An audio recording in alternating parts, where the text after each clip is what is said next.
Greetings. Christmas time, of course, is a time to gather with family, unless, of course, you're in the midst of a pandemic. But as you probably saw in the news recently covering Thanksgiving, most people didn't pay attention to that anyway. I hope that they were safe in the way that they did gather. I know many families were. But they still chose to gather anyway because family's important.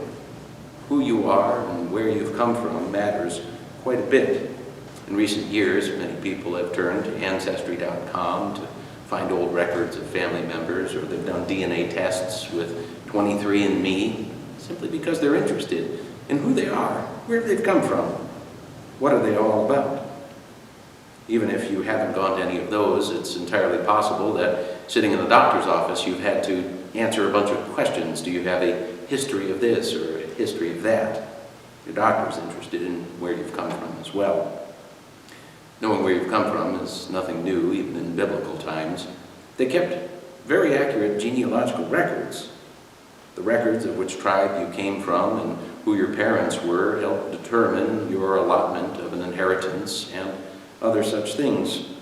In fact, even in Matthew chapter 22, Jesus would ask the question, the Messiah, whose son is he?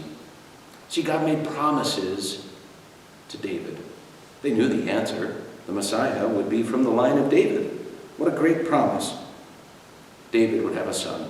An everlasting king with an everlasting kingdom was God's promise.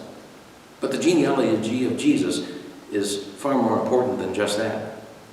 Part of the reason why is that we recognize families aren't perfect. One might assume that the family of the Messiah would be perfect, but I think every family has some level of dysfunction in it.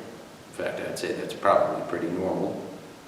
But the family of Jesus, great King David, a hero, David, a man after God's own heart. We'll see the Gospel of Matthew indeed starts with the genealogy of Jesus, reminding us that he is a son of Abraham and a son of David as well. But it also reminds us that Jesus is the son of Hezekiah and the son of Manasseh. Why might that be important? Well, it's because if you were talking about the sons of Manasseh in the days of Manasseh, it wouldn't exactly be a great family conversation. See, Manasseh was a wicked king who did evil in the sight of the Lord. In fact, he even sacrificed his own children to the false gods.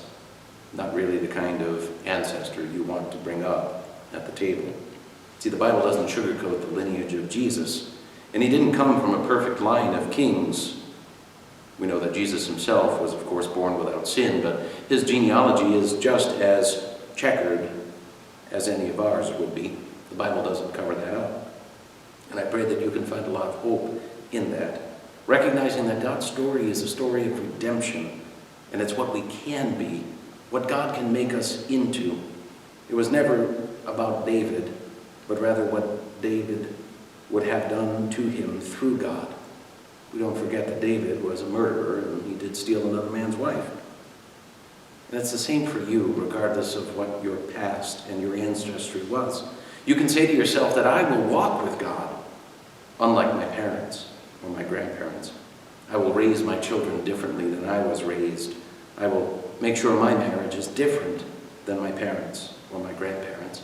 See, that's really the good news of the gospel of Jesus Christ, is that God takes imperfect people and forms them into his image and is in the process of perfecting them. As a child of God, it really doesn't matter what Ancestry.com says about you. You belong to him, and you're a new creation in Christ and can be all that God would have you to be.